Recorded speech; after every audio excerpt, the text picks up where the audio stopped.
Hi guys, it's Kira and today I'm coming at you with a book haul because it's been a hot minute since I shared any of the books that I've been buying lately. I think the last book haul that I filmed was in November and I did mention in that haul that I'd been trying to be just like a little bit more reserved with how much money I was spending on books, but obviously it's now nearly the end of January, so I've managed to collect quite a few books in that time, and I also was lucky enough to be gifted some really great books for Christmas as well. So I'm just going to go ahead and show you all the books I picked up over the past couple of months. So starting with some of the books that I got for Christmas, I actually did a bookish gift guide back in December where I mentioned a couple of books that I'd really love to get for Christmas, and my boyfriend watched that video and managed to pick up a couple of the books for me. So one of the first ones he got me was this copy of One Flew Over the Cuckoo's Nest by Ken Kesey, which I absolutely love. So it's from the Penguin Deluxe Classics Editions collection, and I absolutely love all of those books, and I've got quite a few of them now, but I really wanted this version just because I think it looks so cool with like the comic book style, and I just love it. And I actually really love One Flew Over the Cuckoo's Nest, and it was in my 2018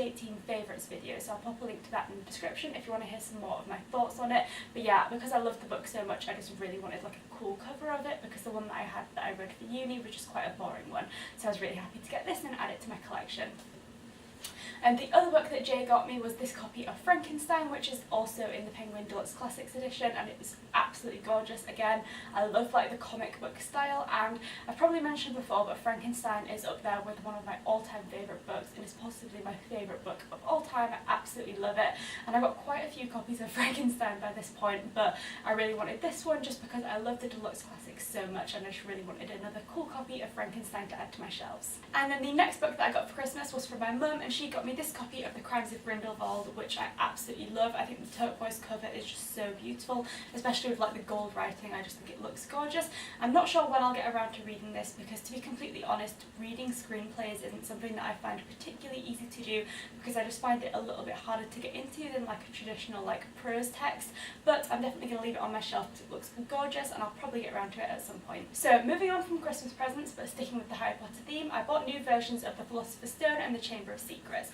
And I just think these copies are absolutely beautiful. I love like the line drawings, but then the spines are like such beautiful like bright colours, and so are the back pages as well. So I think it's so cool that it combines like really dark line drawings with some like really vibrant colours. So I absolutely love these editions. And these are actually the last two books that I had to buy in this like cover style, because when I was sort of buying this style, I was already on Prisoner of Azkaban in my read of the series. Instead, I just continued buying them right through to the Deathly Hallows, and then once I'd finished reading all of the books, I decided that I wanted a full collection, so I picked up the first two as well. But yeah, I'm really happy to have the full collection of this style of covers just because I think they're so beautiful. So the next book that I picked up is one that I actually had to wait to arrive for quite a while, because when I ordered it from Amazon it seemed to have gone out of print, so it took a couple of months to arrive, but I was really excited to finally get it, and that was What I Lost by Alexandra Ballard. So this is a book that follows a girl called Elizabeth as she goes through treatment for her eating disorder, and it follows her sort of right through the treatment process and sort of deals with a lot of the issues that come up throughout eating disorder recovery. So for me, I find eating disorders to be such an important topic, but in literature and just in media in general, it can be so easy to portray it in a very like sort of dangerous and glamorized way. But after seeing some reviews for this book on BookTube, I think that this is meant to be a book that deals with it in quite a sort of a realistic way, and I've heard some really good reviews of this book, so I'm really excited to read it, and hopefully it'll be a good one. So sticking with the theme of mental health, I picked up another book that deals with the theme of eating disorders, and that was Love and Other Carnivorous Plants by Florence Gonsalves. And this is another one that I've heard some really good reviews about on BookTube. I don't know too much about it, other than the fact that it deals with a sort of protagonist who went to an Ivy League college but had to drop out in her first semester because she needed to enter treatment for her eating disorder. I don't think that the book follows her through that treatment, but it kind of takes place after that and deals with, I guess, the aftermath of having to sort of rearrange your life because your eating disorder has taken over and kind of ruined everything. So again, it sounds to me like the kind of book that shows sort of the reality of eating disorders and the fact that it can really sort of ruin someone's life, and sort of shows someone sort of trying to pick up the pieces and sort of restart life after recovery. So it sounds like a really interesting book, and I'm definitely excited to give it a read. So the next book that I picked up was a YA historical fiction, and that was Between Shades of Grey by Ruth Septes, which I'm so excited to read. So I've probably mentioned before, but Salt to the Sea, one of her other novels, is one of my absolute favourite books. I also put that in my 2018 favourites, so I'll pop a link to that in the description if you want to hear some more of my thoughts on Salt to the Sea. fantasy, but I absolutely loved that book, and so I'm really excited about this. It sounds like a quite similarly themed book, so it deals with a girl who's from Lithuania, and she is taken from her home in Lithuania to a work camp in Siberia by the Russian army. So it sounds like a really, really dark but interesting read, and if Salt to the Sea is anything to go by, I'm absolutely going to love this book. So I picked up one more historical fiction, and that was The Choice by Edith Eger. Now this is a memoir, and I actually picked this up just on a whim when I was shopping in Waterstones, just because I've been on a bit of a World War II historical fiction hype recently, and it definitely sounded like the kind of book that I would find really, really interesting. So as I said, this is a memoir, and Edith tells her story of her time in Auschwitz, and so it just sounds like a really, really interesting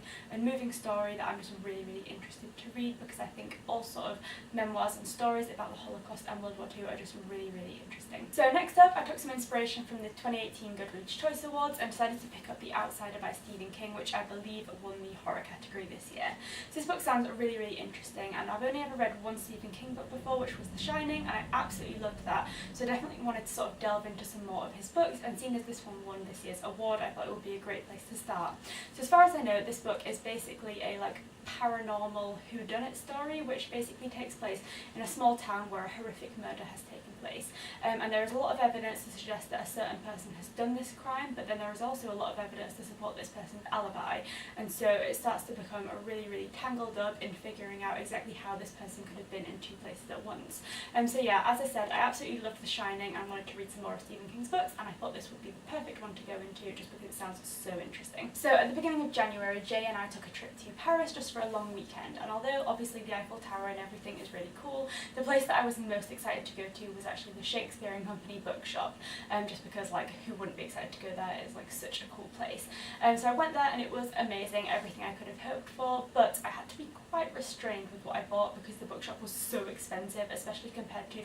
the bookshops that I shop in at home. But I did pick up 3 books, and so the first one that I picked up was this copy of The Great Gatsby. So Gatsby is one of my all-time favourite books, I absolutely love it, and I think the original cover art is so beautiful. So obviously this isn't an original book, but it does use the same cover art, and so I just had to get it because I just think it looks so gorgeous, and it's really nice to have an original style of Gatsby just because it's so beautiful. I also managed to find a Penguin Deluxe Classic that I haven't seen in my own bookshop at home, and that was Dubliners by James Joyce. So this is another book that I've read before and really enjoyed, and I read it while I was at university, but the copy that I had of it is just a very boring Oxford World Classics one, and so it's really nice to see a beautiful copy of it, and I'm really happy to have a nice version of it to put on my shelves along with all of the other Penguin Deluxe Classics that I've been collecting lately. And then the final book that I picked up in Shakespeare and Company was one that I haven't read before, and that was Fangirl by Rainbow Rowell. So as far as I know, this book follows a girl called Kath who's just started at college, and as the title would suggest, she is a massive fangirl and spends a lot of her time writing fan fiction for this